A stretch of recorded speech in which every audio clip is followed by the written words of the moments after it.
Jika tukik hidup dalam bak penampungan.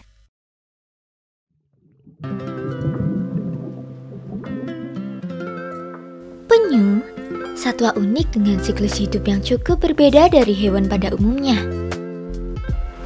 Induk penyu mengubur telurnya di sarang yang digali tak jauh dari pantai. Butuh waktu sekitar 46 hingga 50 hari bagi telur tersebut untuk bisa menetas. Sementara si ibu meninggalkan telur-telur tersebut, generasi baru pun lahir. Tumbuh dan besar di laut, mereka menjalankan peran besarnya dalam menjaga ekosistem laut. Sebagai upaya pelestarian spesies penyu, manusia menciptakan berbagai metode. Satu di antaranya adalah metode membesarkan tukik atau head starting. Head starting bermula dari simpati manusia terhadap hidup penyu yang harus berhadapan dengan berbagai rintangan sejak masih berada di dalam telur.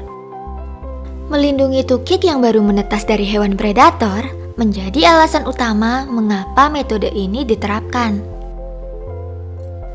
Metode ini dilakukan dengan cara memelihara telur penyu hingga mereka menetas. Setelahnya, tukik-tukik ini dipelihara di bak penampungan hingga dirasa cukup kuat untuk dilepaskan ke laut. Tujuan melindungi tersebut memang baik, namun kita mestinya tahu akan dampak dari penggunaan metode tersebut. Apa sih yang akan terjadi pada tukik-tukik apabila mereka dibesarkan di bak penampungan? Saat dewasa dan siap untuk berkembang biak, penyu betina akan kembali ke perairan laut dangkal, kawin, dan bertelur di daerah pantai. Strong homing instinct atau insting kembali ke rumah menjadi alasan mengapa penyu betina selalu kembali ke pantai yang sama di mana ia ditetaskan dulu. Insting tersebut memanfaatkan keadaan magnetik bumi yang mereka rekam saat masih berupa tukik atau disebut juga sebagai proses imprinting. Dengan bantuan magnetik bumi dan rekaman keadaan lingkungan yang mereka miliki, menjadi kompas tukik untuk pulang saat dewasa nanti. Dan proses imprinting tidak akan sempurna apabila sepanjang masa kecilnya penyu berada di dalam bak penampungan. Pemindahan atau relokasi sarang telur penyu juga sering dilakukan dalam metode membesarkan tukik. Hal ini biasanya dilakukan karena melihat ancaman yang ada di sekitar sarang telur penyu, seperti serangan predator, pencurian, ataupun terkena pasang surut air laut. Relokasi tidak dapat dilakukan setelah 12 jam ditelurkan, karena telur telah mengalami deposisi yang apabila posisi telur berubah atau terkena guncangan akan berpengaruh pada perkembangan embrio. Selain itu, keadaan lingkungan seperti suhu dan kelembaban, jarak sarang dengan bibir pantai, cahaya di sekitar pantai, serta keberadaan predator di sekitar sarang juga harus diperhatikan dalam proses pemindahan tersebut. Setelah kembali ke laut, tukik akan berenang mengikuti arus ke perairan laut dalam dan kemudian memasuki masa yang sering kita sebut sebagai the lost years.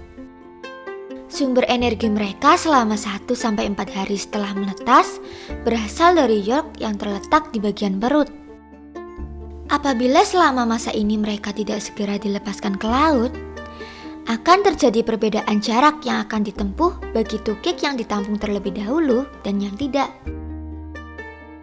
Energi yang harusnya mereka gunakan untuk mengarungi lautan, habis digunakan untuk berputar-putar di dalam bak penampungan. Di penampungan, pemberian pakan biasanya berlangsung sebanyak 2 hingga 3 kali sehari dengan jam yang ditentukan. Hal ini membuat tukik hafal dan terbiasa pada waktu makan. Saat dikembalikan ke lautan, insting berburunya akan tumpul. Dikhawatirkan penyu akan mendekati manusia agar diberi makan sebagaimana perlakuan yang mereka terima selama berada di bak penampungan.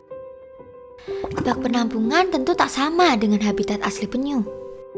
Satu bak yang berukuran 1 kali 2 meter biasanya menampung 40 hingga 80 tukik.